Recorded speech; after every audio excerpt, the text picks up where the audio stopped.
pag-usapan lang natin ang breaking news. Ayon kasi sa bali-balita, OMG! Direk Cathy nagsalita na, pumayag na sina Catherine Bernardo at Daniel Padilla sa kanilang project. Na alam niyo naman siguro, binalita sa atin ni Direk Cathy na masayang pumayag umano sina Daniel Padilla at Catherine Bernardo. Na alam niyo naman siguro, matagal-tagal nating inihintay ito na pumayag umano sina Catherine Bernardo at Daniel Padilla sa kanilang project. Siyempre, paano nga naman sila tatanggi?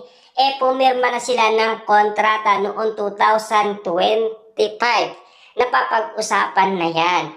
Kaso nga lang kasi, maraming bali-balita umano na marami pa ang tutol umano sa kanilang comeback. Siyempre, masyadong maaga pa daw ayon kasi sa bali-balita. Na alam niyo naman siguro, 2023 noong sila ay nagkaiwalay. Siyempre, pumirma sila ng kontrata 2025. Na ngayon, 2026 na.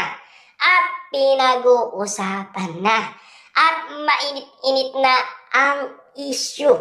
Na alam niyo naman siguro, pilit ginagaya umano ni Catherine Bernardo ang outfit ni Daniel Padilla tulad na lamang ng jacket. Kaya nga naman kasi tuwang-tuwa ang mga Katniel fans.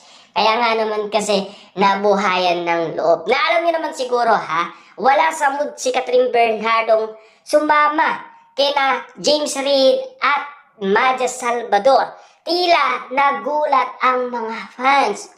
Biglang lumitaw si Catherine Bernardo. Papaano nga naman kasi happy si Catherine Bernardo dahil kinikilig na naman siya kay Daniel Padilla. Dahil alam niyo naman siguro, ayon sa bali-balita, nag-conference call si Direk Cathy sa dalawa at nakausap niya. Dahil sa pumayag nga naman kasi ang dalawa, masayang ibinalita sa atin ni Direk Cathy ang bali-balita na masaya naman daw sina Catherine Bernardo at Daniel Padilla. Pero mas unang pumayag kasi si Daniel Padilla na alam niyo naman siguro matagal niya nang sinusuyo umano si Catherine Bernardo. Yan ang pangarap ni Daniel Padilla noon pa man na gusto niya makasamang muli si Catherine Bernardo. Kaso nga lang kasi si Catherine Bernardo ay tumatanggi at lalong-lalo na kasi nandoon sa pinirmaan niyang kontrata na ayaw niyang makasama umano si Daniel Padilla.